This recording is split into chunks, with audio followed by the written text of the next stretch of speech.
மானிய கோரிக்கை 49 இளைஞர் நலன் மற்றும் விளையாட்டு மேம்பாட்டுத்துறை மாண்புமிகு பொதுப்பணி மற்றும் விளையாட்டு மேம்பாட்டுத்துறை அமைச்சர் அவர்கள் வெட்டு தீர்மானங்கள் மொழிதல். உட்காருங்க உட்காருங்க உட்காருங்க. 0 ஓவர் முடிஞ்சு போச்சுங்க. 0 ஓவர் முடிந்து அட்டவணைப்படி நான் எடுத்துட்டேன். உட்காருங்க. இப்ப இல்ல இதுல பாயிண்ட் ஆஃப் ஆர்டருக்கு இடம் இல்லை. உட்காருங்க, தயவு செய்து உட்காருங்க. இப்ப உட்காருங்க உட்காருங்க உட்காருங்க உட்காருங்க உட்காருங்க. நீங்க உட்காருங்க. 4 பேர் இல்லைங்க, 4 பேர் கேட்கறதுக்கு 4 காதா எனக்கு. உட்காருங்க தயவு செய்து. ஒரே அவர் கேட்கிறார். உட்காருங்க. நீங்க உட்காருங்க. மாண்பு உறுப்பினர் சிவசேனா உட்காருங்க உட்காருங்க. நீங்க உட்காருங்க உட்காருங்க. உங்க கொறடாவை கேளுங்க. 0 ஓவர் உண்டா இல்லைன்னு உங்க கொறடாட்ட கேட்டு தெரிஞ்சுக்கோங்க.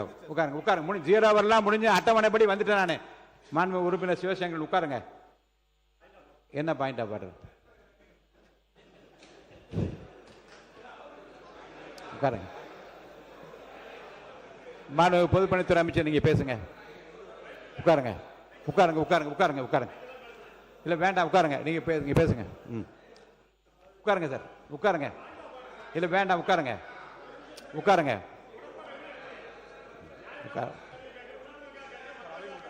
அவை முன்னவர். பேரவைத் தலைவர் அவர்களே, மானிய கோரிக்கை துவங்குகிற நேரத்தில் மாண்பு ஆஸ்டின் அவர்கள் இது போன்ற கேள்வி கேட்பது நியாயமாக இருக்காது. மாண்பு பொதுப்பணித்துறை அமைச்சர் மாண்பு உட்காருங்க. மாண்பு பொதுப்பணித்துறை அமைச்சர் அவர்கள். தெய்வத்தால் ஆகாதே எனும் முயற்சிதன் மெய்வருத்த குழி தரும். தந்தை பெரியார், புரட்சியாளர் அம்பேத்கர், பேரறிஞர் அண்ணா வணக்கத்தை தெரிவித்து, மாண்புமிகு முதலமைச்சருடைய வழிகாட்டுதலின் பேரில் அவருக்கு வணக்கத்தை தெரிவித்து, என்னுடைய முதல் மானிய கோரிக்கையை தமிழ்நாடு சட்டமன்றத்தில் தாக்கல் செய்கிறேன். மாண்புமிகு பேரவைத் தலைவர் அவர்களே, இளைஞர் நலன் மற்றும் விளையாட்டு மேம்பாட்டுத்துறை பற்றிய மானிய கோரிக்கை எண் 49 கீழ் வருவாய் கணக்கில் ரூபாய் 697 கோடியே 36,20,000, மூலதன கணக்கில் ரூபாய் 353 கோடியே 59,42,000 மற்றும் கடன் கணக்கில் ரூபாய் 50 லட்சம் ஆகியவற்றுக்கு மேற்படாத தொகைகள் அரசுக்கு வழங்கப்பட வேண்டும் என கேட்டுக்கொள்கிறேன். வெட்டு தீர்மானங்கள் மொழிதல். மாண்பு உறுப்பினர் திரு பி கே சேகர் பாபு அவர்கள், மாண்பு உறுப்பினர் டாக்டர் வை முத்துராஜா அவர்கள், மாண்பு உறுப்பினர் திரு ஐ பி செந்தில்குமார் அவர்கள், மாண்பு உறுப்பினர் திரு ஏவா வேலு அவர்கள், மாண்பு உறுப்பினர் திரு இரா ஜெயராமகிருஷ்ணன் அவர்கள், மாண்பு உறுப்பினர் திரு காதர் பாஷா முத்துராமலிங்கம் அவர்கள், மாண்பு உறுப்பினர் திரு ஜி வி மார்கண்டேயன் அவர்கள், மாண்பு உறுப்பினர் முனைவர் எம்எச் ஜவஹர்லா அவர்கள், மாண்பு உறுப்பினர் டாக்டர் கலை கதிரன் அவர்கள், மாண்பு உறுப்பினர் திரு இ ராஜா அவர்கள், மாண்பு உறுப்பினர் திரு ஆசே வில்வநாதன் அவர்கள், மாண்பு உறுப்பினர் முனைவர் ஆ கணேஷ்குமார் அவர்கள், மாண்பு உறுப்பினர் நத்தம் இரா விஸ்வநாதன் அவர்கள், மாண்பு இருக்கையில் இல்லை, மாண்பு மிகு உறுப்பினர் அக்ரி எஸ் எஸ் கிருஷ்ணமூர்த்தி அவர்கள், மாண்பு உறுப்பினர் திரு ஏ பி ஜெயசங்கரன் அவர்கள், மாண்பு உறுப்பினர் திரு ஹரிபாஸ்கர் அவர்கள், மாண்பு உறுப்பினர் திரு அருண்மொழி தேவன் அவர்கள், மாண்பு உறுப்பினர் திரு வே சம்பத்குமார் அவர்கள், அருண்மொழி தேவன் இருக்கையில் இல்லை, மாண்பு உறுப்பினர் திரு வே சம்பத்குமார் அவர்கள், மாண்பு உறுப்பினர் திரு மனோஜ் பாண்டியன் அவர்கள், மாண்பு உறுப்பினர் எஸ் ஆஸ்டின் அவர்கள், மாண்பு உறுப்பினர் திரு திமு ராஜேந்திரன் அவர்கள், மாண்பு உறுப்பினர் திரு க கருணாநிதி அவர்கள், மாண்பு உறுப்பினர் திரு ஆர் காமராஜ் அவர்கள், மாண்பு உறுப்பினர் திரு எஸ் எம் சுகுமார் அவர்கள், மாண்பு உறுப்பினர் திரு கோ அரி அவர்கள், மாண்பு உறுப்பினர் திரு மு திராவிடமணி அவர்கள், மாண்பு உறுப்பினர் திரு க கார்த்திகேயன் அவர்கள், மாண்பு உறுப்பினர் திரு முனைவர் திருமதி சௌமியா அன்புமணி அவர்கள், மாண்பு உறுப்பினர் திரு க மாரிமுத்து அவர்கள், மாண்பு உறுப்பினர் திரு ச வெற்றிவேல் அவர்கள், மாண்பு உறுப்பினர் திரு ஓ எஸ் மணியன் அவர்கள், மாண்பு உறுப்பினர் டி ராமச்சந்திரன் அவர்கள், மாண்பு உறுப்பினர் சி வே கணேசன் அவர்கள், மாண்பு உறுப்பினர் கணேசன் அவர்கள் இருக்கையில் இல்லை, மாண்பு உறுப்பினர் திரு இ சி கோவிந்தராஜன் அவர்கள் இருக்கையில் இல்லை, மாண்பு உறுப்பினர் திரு அரா சக்கரபாணி அவர்கள், மாண்பு உறுப்பினர் திரு க வைத்தியலிங்கம் அவர்கள், மாண்பு உறுப்பினர் துரை சந்திரசேகரன் அவர்கள், மாண்பு உறுப்பினர் திரு சிவ வி மையநாதன் அவர்கள், மாண்பு உறுப்பினர் திரு சு பழனிசாமி அவர்கள், மாண்பு உறுப்பினர் திரு நிவேதா எம் முருகன் அவர்கள், மாண்பு உறுப்பினர் திரு எஸ் பி வேலுமணி அவர்கள், மாண்பு உறுப்பினர் திரு பி எஸ் சீனிவாசன் அவர்கள், மாண்பு உறுப்பினர் திரு ஆர் செல்லசுவாமி அவர்கள், மாண்பு உறுப்பினர் திரு கே கே கதிரவன் அவர்கள். மானிய கோரிக்கை எண் 21 நெடுஞ்சாலைகள் மற்றும் சிறு துறைமுகங்கள் துறை மாண்புமிகு பொதுப்பணி மற்றும் விளையாட்டு மேம்பாட்டுத்துறை அமைச்சர் அவர்கள். மாண்புமிகு பேரவைத் தலைவர் அவர்களே, நெடுஞ்சாலைகள் மற்றும் சிறு துறைமுகங்கள் துறை பற்றிய மானிய கோரிக்கை எண் 21 கீழ் வருவாய் கணக்கில் ரூபாய் 2280 கோடியே 82,52,52,000 மூலதன கணக்கில் ரூபாய் 19,231 கோடியே 55,11,000 மற்றும் கடன் கணக்கில் ரூபாய் 50 லட்சம் ஆகியவற்றுக்கு மேற்படாத தொகைகள் அரசுக்கு வழங்கப்பெற வேண்டும் என கேட்டுக்கொள்கிறேன். வெட்டு தீர்மானம் மொழிதல். மாண்பு உறுப்பினர் திரு பி.கே. சேகர்பாபு அவர்கள், மாண்பு உறுப்பினர் டாக்டர் வை. முத்துராஜா அவர்கள், மாண்பு உறுப்பினர் திரு ஐ.பி. செந்தில்குமார் அவர்கள், மாண்பு உறுப்பினர் திரு ஏவ. வேலு அவர்கள், மாண்பு உறுப்பினர் திரு இரா. ஜெயராமகிருஷ்ணன் அவர்கள், மாண்பு உறுப்பினர் திரு ஜி.வி. மார்க்கண்டேயன் அவர்கள், மாண்பு உறுப்பினர் முனைவர் எம்.எச். ஜவஹருல்லா அவர்கள், மாண்பு உறுப்பினர் ஆ. குட்டி என்கிற சுதாகர் அவர்கள், மாண்பு உறுப்பினர் டாக்டர் கலை கதிரவன் அவர்கள், மாண்பு உறுப்பினர் இ. ராஜா அவர்கள், மாண்பு உறுப்பினர் ஆசை வில்வநாதன் அவர்கள், மாண்பு உறுப்பினர் முனைவர் ஆ. கணேஷ்குமார் அவர்கள், மாண்பு உறுப்பினர் திரு ச. சிவகுமார் அவர்கள், மாண்பு உறுப்பினர் திரு நத்தம் இரா. விஸ்வநாதன் அவர்கள், மாண்பு உறுப்பினர் திரு அக்ரி எஸ்.எஸ். கிருஷ்ணமூர்த்தி அவர்கள், மாண்பு உறுப்பினர் ஆர். செல்லசாமி அவர்கள், மாண்பு உறுப்பினர் திரு ஏ.பி. ஜெயசங்கரன் அவர்கள், மாண்பு உறுப்பினர் திரு பி. ஹரிபாஸ்கர் அவர்கள், மாண்பு உறுப்பினர் திரு அருண்மொழி தேவன் அவர்கள், மாண்பு உறுப்பினர் திரு வே. சம்பத்குமார் அவர்கள். அருண்மொழி தேவன் இருக்கையில் இல்லை. மாண்பு உறுப்பினர் திரு க. வைத்தியலிங்கம் அவர்கள், மாண்பு உறுப்பினர் முனைவர் பால் மனோஜ் பாண்டியன் அவர்கள், மாண்பு உறுப்பினர் திரு எஸ். ஆஸ்டின் அவர்கள், மாண்பு உறுப்பினர் திரு திமு ராஜேந்திரன் அவர்கள், மாண்பு உறுப்பினர் திரு க. கருணாநிதி அவர்கள், மாண்பு உறுப்பினர் திரு ரா. இளங்கோ அவர்கள், மாண்பு உறுப்பினர் திரு ஆர். காமராஜ் அவர்கள், மாண்பு உறுப்பினர் திரு எஸ். அம்பேத்குமார் அவர்கள், மாண்பு உறுப்பினர் திரு எஸ். எம். சுகுமார் அவர்கள், மாண்பு உறுப்பினர் திரு கோ. அரி அவர்கள், மாண்பு உறுப்பினர் திரு சூரியனூர் ஆ. சந்திரன் அவர்கள், மாண்பு உறுப்பினர் திருமதி லீமா ரோஸ் மார்டின் அவர்கள், மாண்பு உறுப்பினர் மு. திராவிடமணி அவர்கள், மாண்பு முனைவர் திருமதி சௌமியா அன்புமணி அவர்கள், மாண்பு உறுப்பினர் ச. வெற்றிவேல் அவர்கள், மாண்பு உறுப்பினர் திரு க. மாரிமுத்து அவர்கள், மாண்பு உறுப்பினர் ஓ.எஸ். மணியன் அவர்கள், மாண்பு உறுப்பினர் திரு காதர் பாஷா முத்துராமலிங்கம் அவர்கள், மாண்பு உறுப்பினர் டி. ராமச்சந்திரன் அவர்கள், மாண்பு உறுப்பினர் சி. வே. கணேசன் அவர்கள் இருக்கையில் இல்லை. சி. வி. கணேசன் அவர்கள் இருக்கையில் இல்லை. மாண்பு உறுப்பினர் திரு இ.சி. கோவிந்தராஜன் அவர்கள் இருக்கையில் இல்லை. மாண்பு உறுப்பினர் திரு அர. சக்கரபாணி அவர்கள், மாண்பு உறுப்பினர் ஜி. ஆர். வசந்தவேல் அவர்கள், மாண்பு உறுப்பினர் திரு துரை சந்திரசேகரன் அவர்கள், மாண்பு உறுப்பினர் பூண்டி கே. கலைவாணன் அவர்கள், மாண்பு உறுப்பினர் சிவ. வி. வெய்யநாதன் அவர்கள், மாண்பு உறுப்பினர் திரு க. அண்ணாதுரை அவர்கள், மாண்பு உறுப்பினர் திரு சு. பழனிசாமி அவர்கள், மாண்பு உறுப்பினர் திரு நிவேதா எம். முருகன் அவர்கள், மாண்பு உறுப்பினர் திரு எஸ். பி. வேலுமணி அவர்கள், மாண்பு உறுப்பினர் திரு பி. எஸ். சீனிவாசன் அவர்கள், மாண்பு உறுப்பினர் முனைவர் கோவி செடியன் அவர்கள், மாண்பு உறுப்பினர் திரு கே. கே. கதிரவன் அவர்கள். மானிய கோரிக்கை எண் 39 கட்டடங்கள் பொதுப்பணித்துறை, மாண்புமிகு பொதுப்பணி மற்றும் விளையாட்டு மேம்பாட்டுத்துறை அமைச்சர் அவர்கள். மாண்புமிகு பேரவைத் தலைவர் அவர்களே, கட்டடங்கள் பொதுப்பணித்துறை பற்றிய மானிய கோரிக்கை எண் 39 கீழ் வருவாய் கணக்கில் ரூபாய் 521 கோடியே 64,06,000 மூலதன கணக்கில் ரூபாய் 1,394 கோடியே 7,75,000 மற்றும் கடன் கணக்கில் ரூபாய் 80 லட்சம் ஆகியவற்றுக்கு மேற்படாத தொகைகள் அரசுக்கு வழங்கப்பெற வேண்டும் என கேட்டுக்கொள்கிறேன். வெட்டு தீர்மானங்கள்.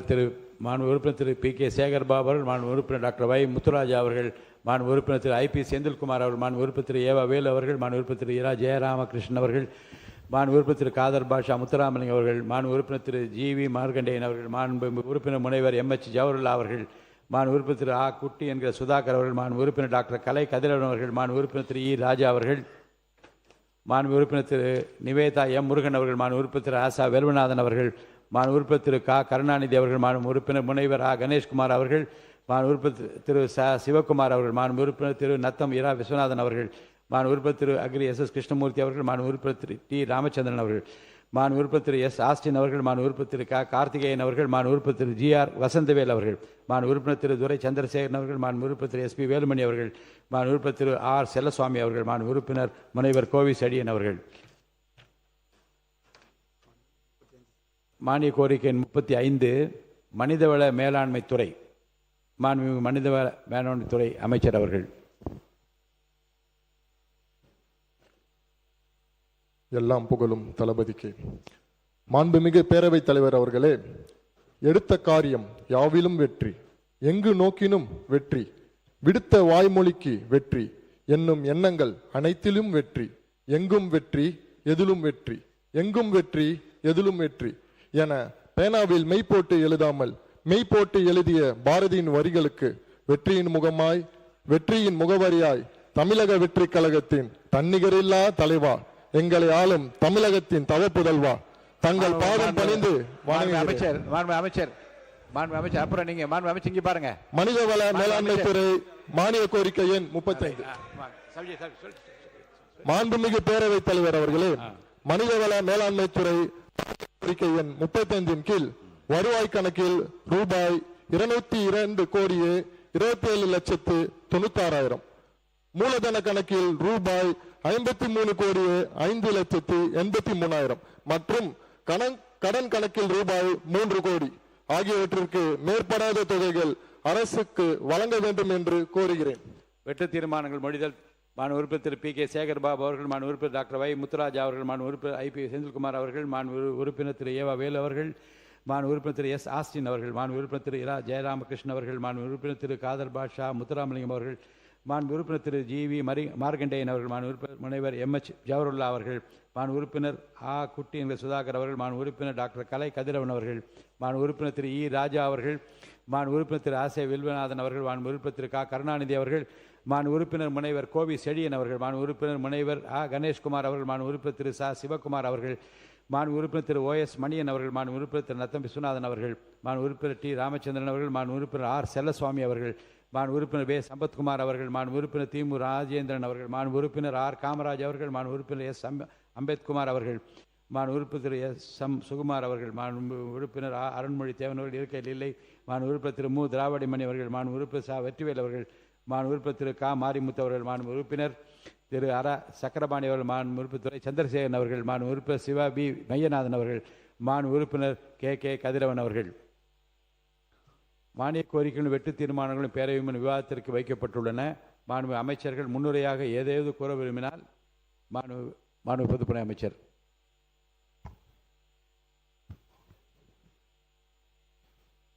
மாண்புமிகு பேரவைத் தலைவர் அவர்களே, இளைஞர் நலன் மற்றும் விளையாட்டு மேம்பாட்டுத்துறை, நெடுஞ்சாலைகள் மற்றும் சிறு துறைமுகங்கள் துறை மற்றும் கட்டடங்கள், பொதுப்பணித்துறை ஆகியன பற்றிய கொள்கை விளக்க குறிப்புகள் அச்சடிக்கப்பட்டு மாமன்ற உறுப்பினர்களுக்கு அவர்களுக்கு படிப்பதற்கு வசதியாக ஏற்கனவே கொடுக்கப்பட்டுள்ளன.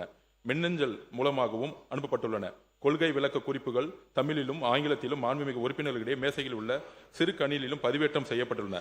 அவற்றில் தமிழிலே கொடுக்கப்பட்டிருந்த கொள்கை விளக்க குறிப்புகளை நான் இந்த மாமன்றத்தில் படித்ததாக ஏற்று சட்டமன்ற பதிவேட்டில் பதிவு செய்து கொள்ள வேண்டும் என்று பணிவோடு கேட்டுக்கொள்கிறேன். மாண்புமிகு உறுப்பினர்கள் தங்கள் அரிய கருத்துக்களை தெரிவித்த பின்னர் என்னுடைய பதிலுரையில் அவற்றிற்கு விளக்கம் அளிக்கிறேன் என்பதை தெரிவித்துக் கொள்கிறேன். மாண்புமிகு மனித வள மேலாண்மை துறை அமைச்சர் அவர்கள்.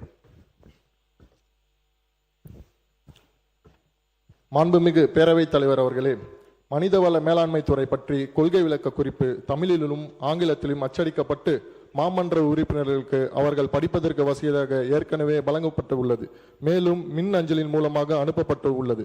அதில் தமிழில் கொடுக்கப்பட்ட கொள்கை விளக்க குறிப்பானது நான் இங்கு மாமன்றத்தில் படித்ததாக கருதி சட்டமன்ற பேரவை பட்டியலில் பதிவு செய்து கொள்ள வேண்டும் என்று கேட்டுக்கொள்கிறேன்.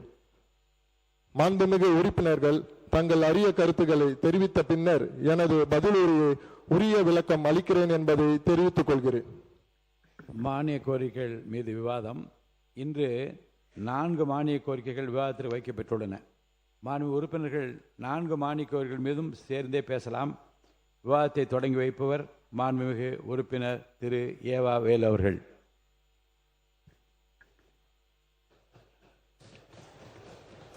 மாண்புமிகு பேரவைத் தலைவர் அவர்களே, தமிழ் வெல்லும் என்ற தாரக மந்திரத்துக்கு சொந்தக்காரர்.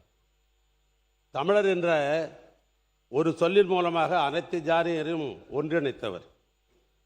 தமிழ் ஞானத்தந்தை என்று சான்றோர் பெருமக்களும் ஆன்றோர் பெருமக்களும் பாராட்டிய தலைவர். அவருக்கு நிகர் அவர்தான் எங்கள் தலைவர். அவருக்கு என் முதல் வணக்கத்தை நான் தெரிவித்துக் கொள்ள நான் விரும்புகிறேன். அரசு என்பது மக்களுக்கு மக்களாலே ஆளப்படுவது என்றான் ஆபிரகாம் லிங்கன். பிற சமூக கொள்கையை வெறுக்காமல் மதிக்க வேண்டும் என்று சொன்னவர் விவேகானந்தர். உலக தொழிலாளர்களே ஒன்றுபடுங்கள் வென்றால் உலகம் உங்கள் கையில்தான் என்றார் காரல் மார்க்ஸ். வாதங்கள் என்பது மக்களின் மகிழ்ச்சிக்கும் சுதந்திரத்திற்கும், புரட்சி என்பது அவருடைய உரிமையை புனிதமாக்குவது என்றார் பிடல் காஸ்ட்ரோ அவர்கள்.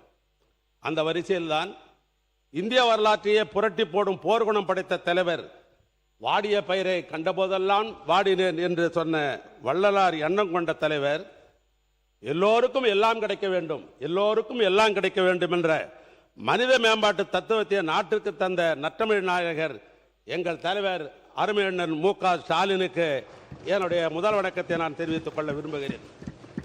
இளைஞர்களுடைய எடு ஞாயிறு, நாளைய தமிழகத்தின் நம்பிக்கை நட்சத்திரம், எங்களுடைய திராவிட இயக்கம், தந்தை பெரியார், பேரறிஞர் அண்ணா, என் தலைவர் கலைஞர், இன்றைய தலைவர் அண்ணன் மு க ஸ்டாலின், திராவிட இயக்கத்தினுடைய 5ஆம் தலைமுறை தலைவராக இருக்கிற எங்களுடைய படைத்தளபதி மாண்புமிகு எதிர்க்கட்சி தலைவர்களுக்கு எனது நெஞ்சார்ந்த நன்றி இந்த நேரத்தில் நான் தெரிவித்துக் கொள்ள நான் விரும்புகிறேன்.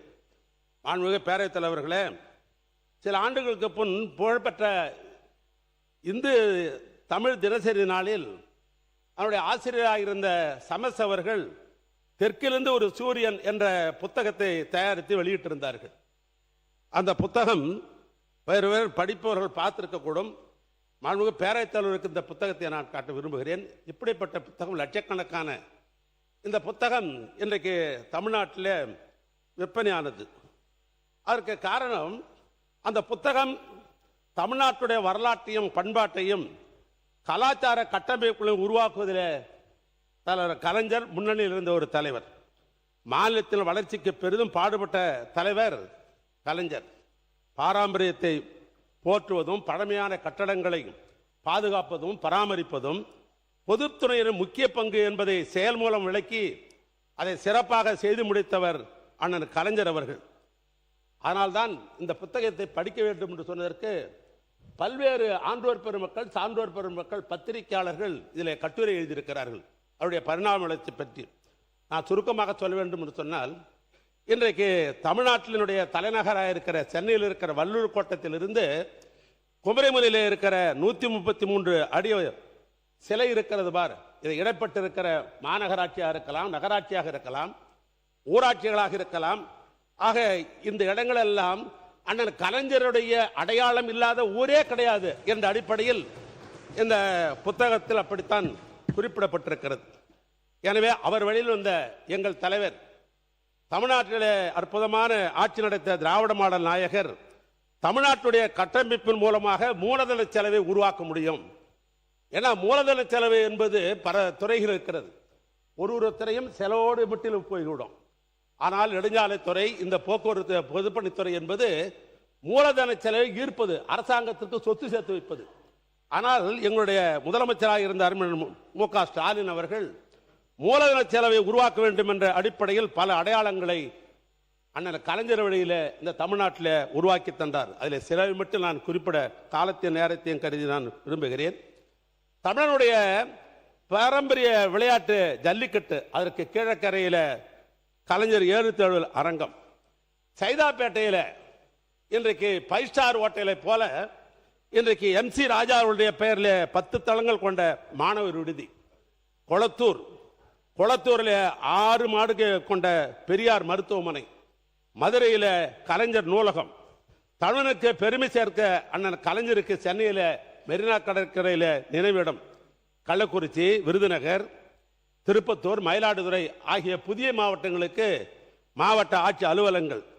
தமிழரின் வரலாறு என்பது 4500 ஆண்டுக்கு முற்பட்டது. சில நேரங்கள் நாம் சொல்லுவோம் 2000 ஆண்டுகளுக்கு முற்பட்டது, 3000 அல்ல. தமிழுடைய வரலாறு என்பது இந்தியாவிலேயே அவன் தான் முதலிலே பிறந்து வளர்ந்தவன். அதனால் 4000 ஆண்டுகளுக்கு முற்பட்ட வரலாறு. அந்த வரலாறை வெளிப்படுத்துவதற்காக சிவகங்கையிலே கீழடியிலும் நெல்லையிலே பொருணையிலே காட்சிப்படுத்தப்பட்ட அருங்காட்சிகள் ஏராளம் ஏராளம். அப்படிப்பட்ட நம்முடைய தலைவர் அவர்கள் தான். மாண்புமிகு பேரவைத் தலைவரே, நமக்கும் நம்முடைய சந்ததிகளுக்கும் உடைத்த உத்தமர்களுக்கு, தியாக பெருமக்களுக்கு எங்கள் தலைவர் அண்ணன் மு க ஸ்டாலின் ஆட்சியில்தான் பல்வேறு சிலைகளை அமைத்தார்கள். அதை சிலர் மட்டும் நான் உங்களிடத்தில் சொல்ல விரும்புகிறேன். கிண்டியில அயோத்திதாசர் பண்டிதருக்கு சிலையுடன் கூடிய மணிமண்டபம், பசும்பொன்னில தேவர் திருமகனுடைய நிலவிடத்திலே புதிய 2 மண்டபங்கள், பரமக்குடியிலே தியாகி இமானுவேலுடைய சேரனுக்கு சிலையுடன் கூடிய மண்டபம், கிண்டியில வீரமங்கை வேலுநாச்சியாருக்கு சிலை, மருதுபாண்டியருக்கு சிலை, கட்டபொம்மனுக்கு சிலை, வஉசிக்கு சிலை, ஈரோட்டிலே சுதந்திர போராட்ட வீரராக இருந்த பொல்லானுக்கு அரங்கத்துடன் கூடிய சிலை, விழுப்புரத்திலே சமூக போராளி என்று சொல்லப்பட்ட 21 பேர்கள் சுட்டு வீழ்த்தப்பட்ட பொழுது அவருக்கு நினைவு மண்டபம் கட்டியதோடு மட்டுமல்ல, அவருக்கு சிலை, கோவில்பட்டியில கே ராஜநாராயணனுக்கு சிலை, சமூக நீதி காவலர் என்று சொல்லப்படுகின்ற VP சிங் அவர்களுக்கு சிலை, அப்துல் கலாமுக்கு சிலை, டாக்டர் சுப்பராயனுக்கு சிலை, கொடிகாத்த குமரன் திருப்பூர் குமரனுக்கு சிலை, ஏஜி என்று அன்போடு அழைக்கப்பட்டு இதே மாவட்டத்தில் சிறப்பாக பணியாற்றிய தென்னார்காடு மாவட்டத்தினுடைய திராவிட இயக்கத்துடைய தலைவராக இருந்த அண்ணன் ஏ கோவிந்தசாமிக்கு சிலை, சிந்துவெளி நாகரிகத்தை திராவிட நாகரிகம் என முதலாக கண்டுபிடித்து கூறிய சர் ஜான் மார்ஷல் அவருக்கு சிலை, இன்னும் சொல்ல போனால் எழும்பூரிலே மாமேதை காரல் மார்க்கு சிலை. இப்படி நம்முடைய சமுதாயம் பிற்காலத்தில் தெரிந்து கொள்ள வேண்டும் என்பதற்காக அந்த பெருமகனுக்கெல்லாம் சிலை அமைத்த வரலாறு திராவிட மாடல் ஆட்சி கொண்டு. தலைவர் பெருந்தலைவர் அவர்கள், பேரவைத் தலைவர் அவர்களே, கோவையிலே தனி தலைமையிடமாக கொண்டு இந்த துறையிலே சில சீர்திருத்தங்கள் செய்யப்பட்டது. அதில் கோவையிலே தலைமையிடமாக கொண்டு தலைமை பொறியாளர் மேற்பார்வையில் ஒரு புதிய மண்டலம் நமது ஆட்சியிலே துவக்கப்பட்டது. பிராதான கட்டடங்களை பாதுகாப்பதற்காக புதிய அலகு ஒன்று துவக்கப்பட்டது. மாவட்டத்திற்கு ஒரு செயற்பொறியாளர் பொறுப்பு வழங்கப்பட்டது. தரக்கட்டுப்பாடு அலகு என்பது புதியதாக துவக்கப்பட்டது. உயர்கல்வித்துறைக்கு கட்டடம் கட்டுவதற்காக திட்ட அலகு என்று துவக்கப்பட்டது. டெல்லியிலே நம்முடைய சிறப்பு விருந்தினர்கள் செல்வதற்கு, அலுவலர்கள் செல்வதற்கு, சட்டமன்ற உறுப்பினர்கள் தங்குவதற்கு மாண்புமிகு அமைச்சர் பெருமக்கள் அரசின் காரணமாக டெல்லிக்கு போகிற பொழுது அங்கே தங்குவதற்காக அங்கே இன்றைக்கு கட்டப்பட்டிருக்கிறது. டெல்லி பல்கலைக்கழகத்தில், ஜவஹர்லால் பல்கலைக்கழகத்தில் ஐயன் திருவள்ளுவருக்கு சிலை. 2021 2026 இடைப்பட்ட காலங்களில் 406 உதவி பொறியாளர்கள், சிவில் இன்ஜினியர் 104 உதவி பொறியாளர்கள், மின்னியல் இன்ஜினியர், கொதிகலன் இயக்கத்தில் 4 முதுகலை பொறியாளர், 6 இளநிலை ஆர்கிடெக்ட் ஆகிய பணி நியமனம் செய்யப்பட்டிருக்கிறது. பழமையை பாதுகாக்கின்ற வகையில் 100 ஆண்டுகளை தாண்டி இருக்கிற ஹெரிட்டேஜ் பில்டிங் என்ற அடிப்படையில் 22/9/2000 முதல் 30/10/2000 வரை வீரமங்கை வேலு நாச்சியாருக்கும் மருதுபாண்டிய சகோதரர்களுக்கும் போர் பயிற்சி எடுத்த இடம் எது என்று சொன்னால் சங்கரபதி கோட்டை. அந்த சங்கரபதி கோட்டையோடு சேர்ந்து 64 கட்டடங்கள், 100 ஆண்டு காலம் கழித்த கட்டடங்கள், ஹெரிட்டேஜ் என்ற அந்த கட்டடங்கள் 470.58 கோடி திட்ட மதிப்பீட்டில் எடுத்துக்கொள்ளப்பட்டு பல பணிகள்லாம் முடிவிட்டு விட்டது. எங்களுடைய ஆட்சியிலே சில பணிகள் இன்றைக்கு நடைபெற்றுக் கொண்டிருக்கிறது. அதோடு மட்டுமல்ல, நான் ஆரம்பத்திலே குறிப்பிட்டதை போல இந்தியாவுடைய தலைநகரில் இன்றைக்கு நாமெல்லாம் தங்குவதற்கு, நாம் என்று சொல்வது அமைச்சர் பெருமக்கள், சட்டமன்ற உறுப்பினர்கள், அரசு அதிகாரிகள், IAS அதிகாரிகள் டெல்லிக்கு போனால் அங்கே இருக்கிற இடம் போதுமானதாக இல்லை. எனவே கூடுதலாக கட்ட வேண்டும் என்று வைகை இல்லம் என்று, அந்த வைகை என்ற பெயர் வைத்தவரை எங்கள் நான் கலைஞர் தான். ஆனால் அந்த வைகை இல்லம் கட்ட வேண்டும் என்று இன்றைக்கு பழைய கட்டடங்கள் மீண்ட நிலைய கட்டம் என்கிற காரணத்தினால் அதை அப்புறப்படுத்திவிட்டு இன்றைக்கு புதியதாக 257 கோடி ரூபாய் மதிப்பீட்டில் 3 லட்சம் சதுர அடி பரப்பில் முக்கியமான கட்டடங்களாக 39 ஷூட் ரூம், 60 டீலக்ஸ் ரூம், 72 படுக்கைகள் கொண்ட 9 தங்க விடுதிகள் இன்றைக்கு நம்முடைய திராவிட மாடல் ஆட்சியில் கட்டப்பட்டிருக்கிறது. ஆக இப்படிப்பட்ட நிலையில் நாங்கள் கடைசியாக 5வது ஆண்டு நம்பிக்கையோடு தான் நாங்கள் நிதிநிலை அறிக்கையை நாங்கள் போட்டோம். அதில் சென்ற ஆண்டில் 25-26 அந்த ஆண்டில் நல்லவர்களையும் மாணவர்களையும் பட்டதாரியும் வளமாக்குவது கல்விதான். கல்விக்கு நிகரானது ஒன்று அல்ல. அந்த கல்வி உலக வரலாற்றை தெரிந்து கொள்வதற்கும் பொருளாதார வளர்ச்சியை பெறவும் கல்வியினுடைய விரிவாக்கம் அவசியம் என்பது தேவையை அறிந்த காரணத்தினால் எங்களுடைய முதலமைச்சராக இருந்த அண்ணன் மு.க. ஸ்டாலின் அவர்கள் நூலகம் அவசியம் தேவை என்று அவர் கருதினார்கள். நூலகத்தோடு இன்றைக்கு டிஜிட்டல் நூலகமும் அதை உணர்ந்து எங்கள் தலைவர் திருச்சியில் பெருந்தலைவர் காமராஜர் பெயரிலே நூலகம், கடலூரில் நம்முடைய சமூக காவலர் அஞ்சலை அம்மாள் பெயரிலே நூலகம், சேலத்தில் பாவேந்தர் பாரதிதாசன் பெயரிலே நூலகம், நெல்லையில் காகிதமில்ல பெயரிலே நூலகம், கோவையை பொறுத்த மட்டில் தந்தை பெரியார் நூலகம் கட்டி முடிக்கப்பட்டு திறக்கிற தருவாயில் அது இருந்தது. நான் கூட திறந்து விட வேண்டும் என்று முதலமைச்சர் கேட்டேன். அப்பொழுது தலைமை பொறியாளராக இருந்தவர், தலைமை செயலாளராக இருந்தவர், ஆட்சி நம்ம தான் வரப்போகிறது, நாம் திறந்து விடலாமே என்ற ஒரு நம்பிக்கை விட்டார். மக்கள் மீது வைத்திருந்த பாசம் அப்படித்தான் நாங்களும் கருதினோம். ஆனால் அந்த கட்டடம் கட்டி முடிக்கப்பட்டு ஒரு 5% கட்டடம் நிலுவையில் இருந்தது.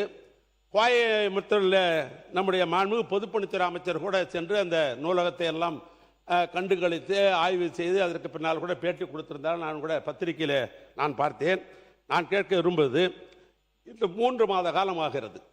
கொள்கைத் தலைவர் என்று நீங்கள் பெரியாரை ஏற்றுக்கொண்ட இந்த நிலையில் இந்த 3 மாதம் அது இன்றும் திறக்காமல் இருப்பது என்பதை இந்த அரசுடைய கவனத்துக்கு கொண்டு வர நான் விரும்புகிறேன்.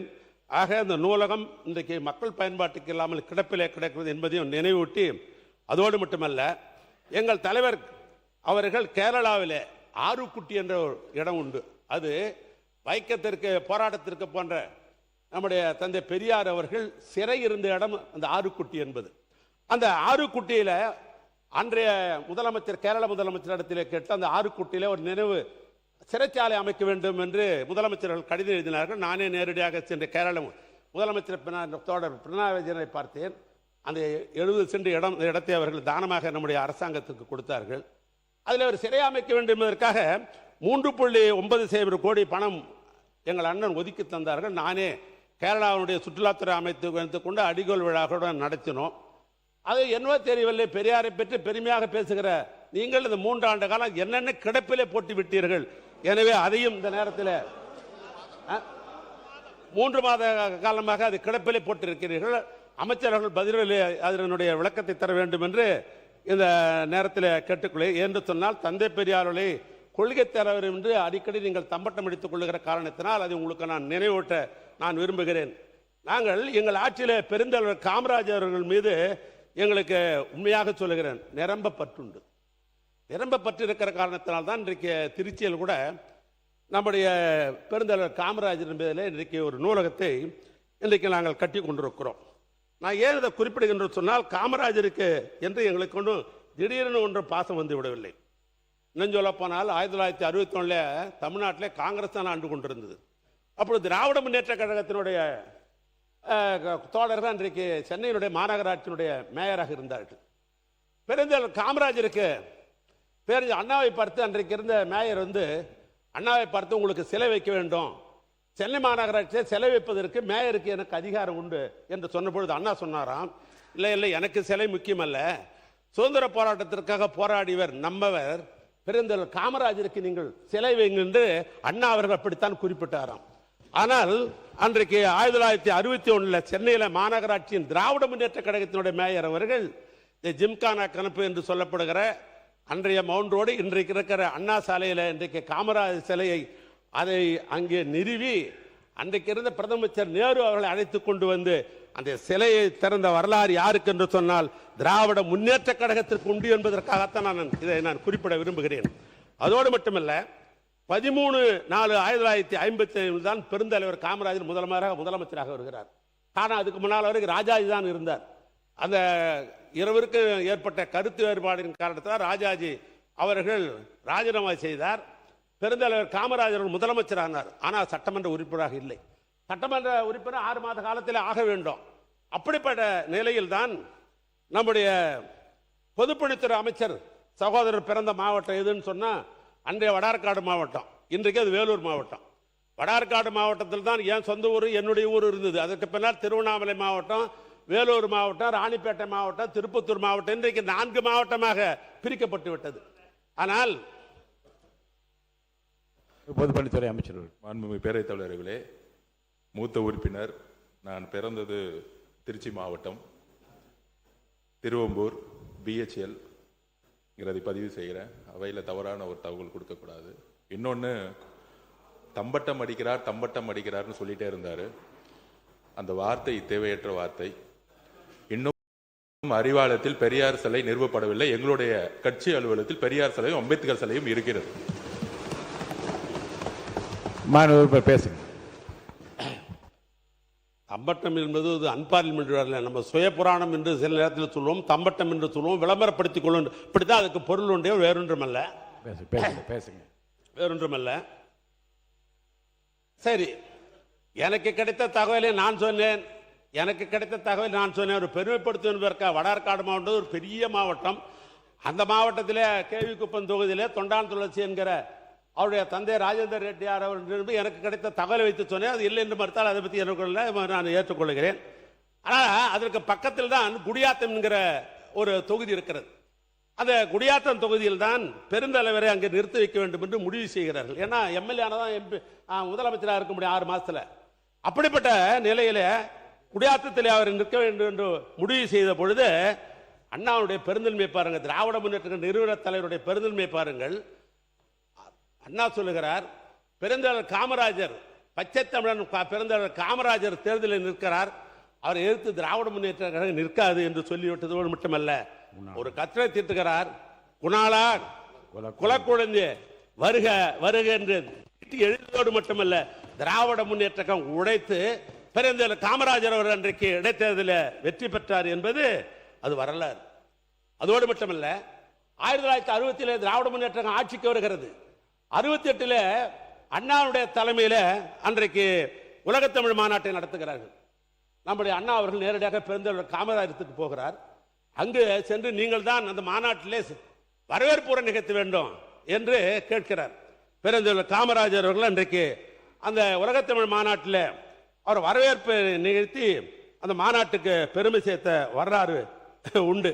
1975 ஆண்டு பெருந்தலைவர் காமராஜர் அவர்கள் மறைந்த பொழுது அன்றைக்கு தமிழ்நாட்டுடைய முதலமைச்சராக எங்கள் அண்ணன் கலைஞர் அவர்கள் இருந்தார்கள்.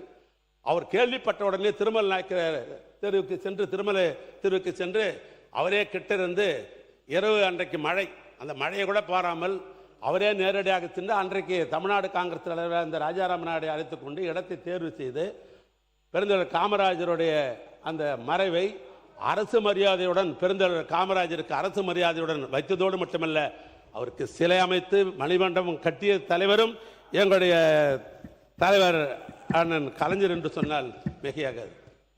கன்னியாகுமரி மாவட்டத்திலிருந்து வந்திருக்கிற நண்பர்களுக்கெல்லாம் தெரியும், கடற்கரையில் அனுமதியே கிடையாது என்று சொல்லிவிட்ட நேரத்தில் அண்ணன் கலைஞர் அன்றைக்கு ஒன்றிய அரசாங்கத்தை அணுகி இடத்தை பெற்று 1999 ஆண்டு பெருந்தலைவர் காமராஜருக்கு குமரமலையில் அவருக்கு மணிமண்டபம் கட்டிய தந்தரும் அண்ணன் கலைஞர் தான். பெருந்தலைவர் காமராஜருடைய பிறந்த நாளை கல்வி வளர்ச்சி நாள் என்று தனி சட்டத்தை உருவாக்கி அன்றைய பள்ளிக்கூடத்தில் பேச்சு போட்டி, கட்டுரை போட்டி அவைகள்லாம் வைக்க வேண்டும் என்று பெருமை சேர்த்தவர் கலைஞர் அவர்களான். ஆக அவர் மீது எங்களுக்கு இவ்வளவு பற்றுண்டு, பாசம் உண்டு, மரியாதை உண்டு, அதில் ஒன்று மாற்றம் அல்ல. நான் இந்த அரசை கேட்க விரும்புவது, இந்தியாவிலே பல்வேறு மாநிலங்கள் பின்பற்ற வேண்டும் என்ற ஒரு திட்டம். இன்னும் சொல்ல போனால் லண்டன் கனடா பகுதியிலே அதை நாங்கள் தொடர்ந்து நிறைவேற்ற போகிறோம் என்று சொன்ன திட்டம். அந்த திட்டத்தினுடைய பெயர் முதலமைச்சர் காலை உணவு திட்டம். நான் கேட்க விரும்புவது, அந்த காலை உணவு திட்டத்தை மாற்றி